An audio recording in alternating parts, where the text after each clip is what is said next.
আজ মহান মে দিবস, শ্রমজীবী মানুষের অধিকার আদায়ের রক্ত ঝরা দিন।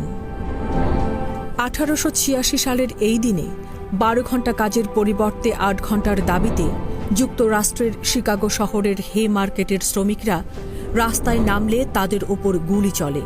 এতে নিহত হন তরতাজা 11 জন শ্রমিক।